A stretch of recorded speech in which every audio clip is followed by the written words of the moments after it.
श्री राधे। हम तृतीय स्कंद पर चल रहे हैं। गंगा के किनारे मैत्रेय का दर्शन हो गया था विदुर जी को, और बड़े सुशील स्वभाव से युक्त विदुर जी मैत्रेय को प्रणाम करके सीधा प्रश्न पूछते हैं। देखिए दूसरा श्लोक है, सुखाय कर्माणि करोति लोको न तै सुखम बान्यदुपारदम्बा विन्देत भूयस्तदेव दुःखं यदत्र युक्तं भगवान वदेन्न। कहते हैं लोक सुखाय कर्माणि करोते, सारा संसार जो काम करता है सुख पाने के लिए, कोई भी दुख पाने के लिए काम नहीं करता। जितना भी प्रयास मेहनत कर्म करते हैं सुख पाने के लिए, परंतु होता क्या है, सुख के बदले दुख मिलता है, और जो पहले से दुख था वो दुख दूर भी नहीं होता। न तई सुखम, उससे सुख मिलता भी नहीं और दुख जाता भी नहीं। बिंदेत भूयस्ततैव, और ज्यादा उसको दुख मिलता है। यानी सुख मिलने की तो बात ही छोड़ो, दुख जाता नहीं है और दुख और बढ़ जाता है। तो ये यद अत्र युक्तम, यहाँ क्या तर्क है, क्या बात है। व्यक्ति तो सुख चाहता है और मिलता उसे दुख है। अब कहते हैं जनस्य कृष्णाद् विमुखस्य दैवात् अधर्मशीलस्य सुदुःखितस्य अनुग्रहाय अचरन्ति नूनं भूतानि भव्यानि जनार्दनस्य। आप जैसे संत तो लोगों के कष्ट को दूर करने के लिए ही चलते हैं। कहते हैं कृष्णाद् विमुखस्य जनस्य, जो भगवान कृष्ण से विमुख है, और दैवात अधर्मशील से, दुर्भाग्य से अधर्म में लगे हुए, कृष्ण से विमुख है, अधर्म में लगे हुए, इसलिए सुदुखित, इससे उनको दुख मिलता ही मिलता है। ऐसे अभागे लोगों को अनुग्रहाय, ऐसे लोगों पर कृपा करने के लिए जनार्दनस्य भव्यानि भूतानि, भगवान के भव्य जो भक्त है, मैत्रेय जैसे भव्य जो भगवान के ज्ञानी भक्त हैं वो चरंती। तो आप भी हम जैसे मूर्खों को, दुखियों को भगवान का चरित्र सुनाने के लिए घूमते हैं, इसलिए आप मेरे प्रश्न का उत्तर दें।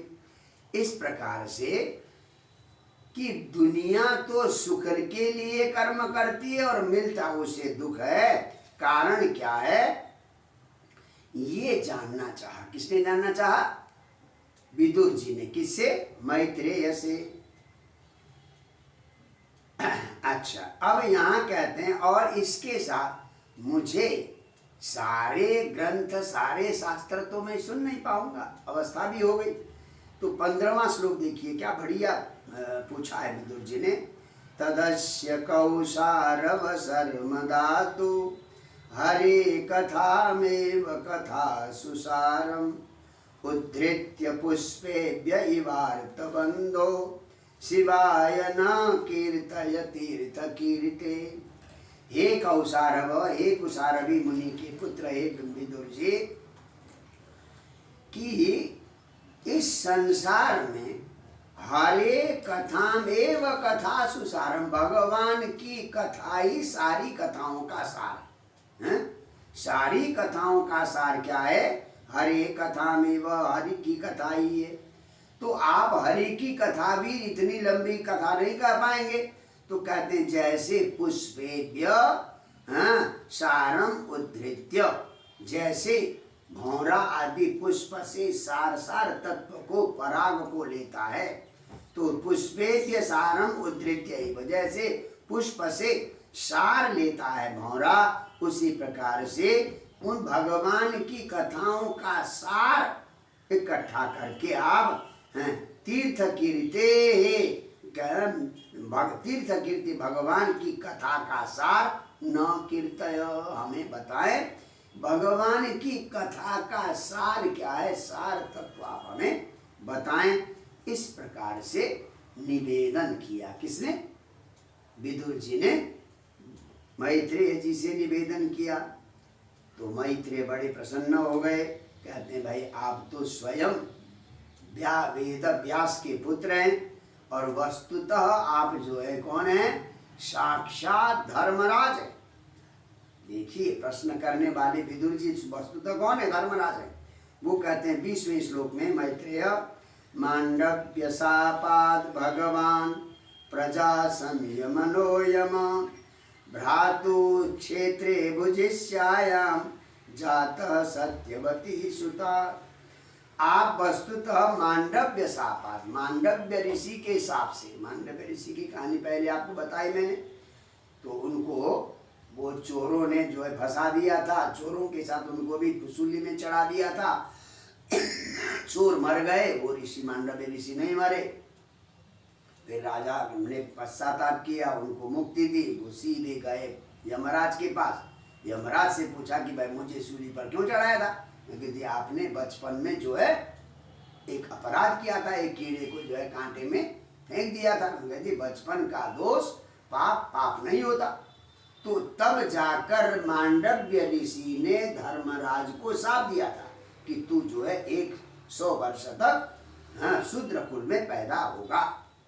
तो मांडव्य शापात, मांडव्य ऋषि के शाप से प्रजा संयमन यम, प्रजाओं को नियंत्रित करने वाले यमराज को, धर्मराज को भ्रातु क्षेत्रे भुजिष्यायाम, यानी भाई की जो पत्नी है, तो उन जो ऐसे भुजिष्यायाम जो विचित्र वीर्य की सेविका थी इनकी माँ, तो उनमें सत्यवती सुता जात, यानी लंबी कहानी है, संतानें नहीं हुई। विचित्र वीर्य भी मर गए और दूसरे भी मर गए। तो सत्यवती के आग्रह पर वेद व्यास ने धर्मराज धृतराष्ट्र को उत्पन्न किया। वो डर के मारे ऋषि के दिव्य तेज को सहन न सकी, आंखें बंद की, तो अंधे धृतराष्ट्र। और दूसरी अंबिका ने, अंबिका और अंबालिका, तो अंबालिका ने थोड़ा चेहरा एकदम पीला बनाया, डरी रही, तो पीलिया रोग से युक्त पांडु पैदा हो गए। उनकी एक सेविका थी, दासी थी, उन्होंने बड़ी प्रसन्नता से भगवान वेद व्यास का दर्शन किया, तो यहाँ पर विदुर हो गए। तो यही बात कहते हैं। तो सत्यवती सुता जात, तो वेद व्यास जो सत्यवती के पुत्र हैं, वेद व्यास से आप आए हैं, तो इसलिए तो आप तो बड़े जो है स्वयं ज्ञानी है। तो जो आपने प्रश्न पूछा है मैं उसका उत्तर देता हूँ।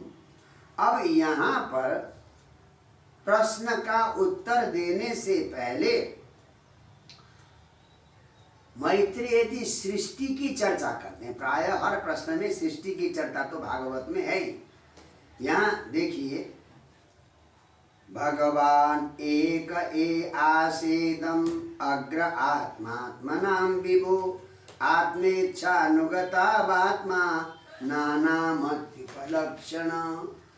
कहते भगवान अकेले थे, हैं, और कुछ भी नहीं था। तो उन्होंने न तो दृश्य था न दृष्टा था, अकेले भगवान ही भगवान थे।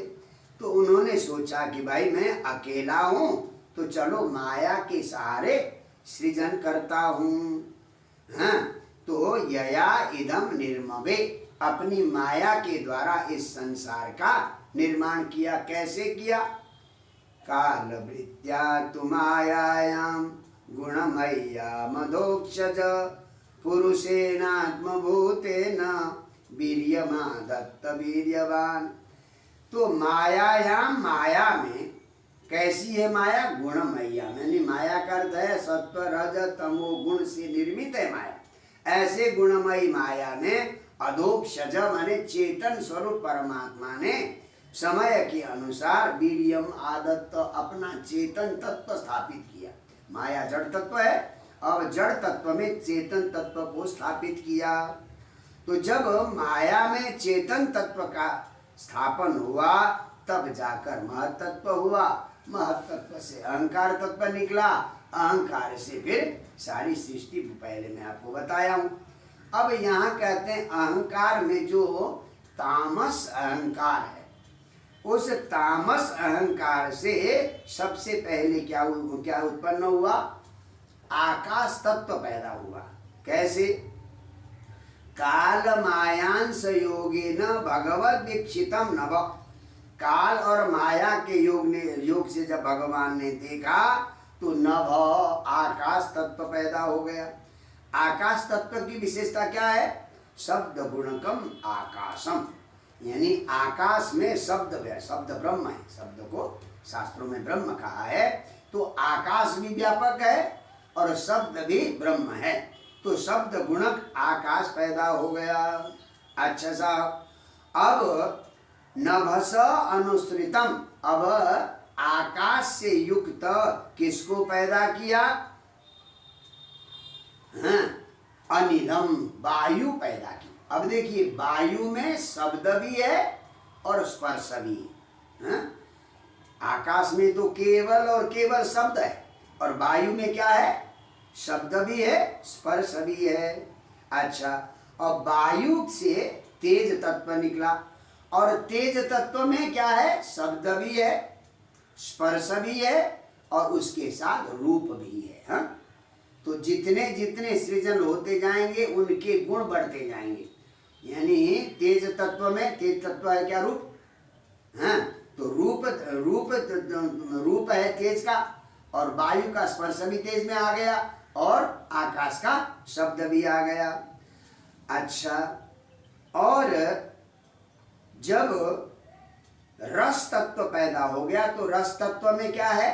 जल, जिससे रस तत्व से जल हुआ कि उसमें शब्द भी है, वायु का स्पर्श भी है, और तेज का रूप भी है, और रस तत्व किसका? जल का, जल तत्व भी हो गया।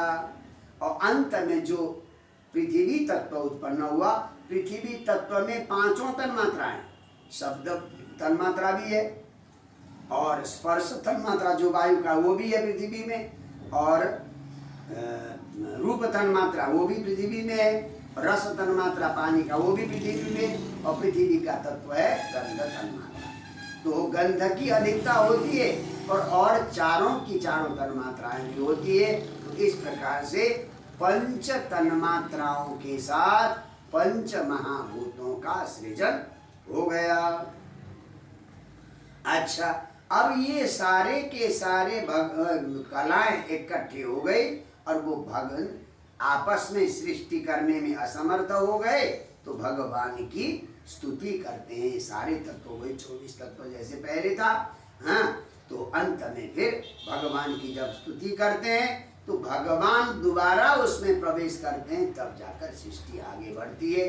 तो ये सृष्टि का क्रम संक्षेप में दोबारा विदुर जी को मैत्रेय ने बताया।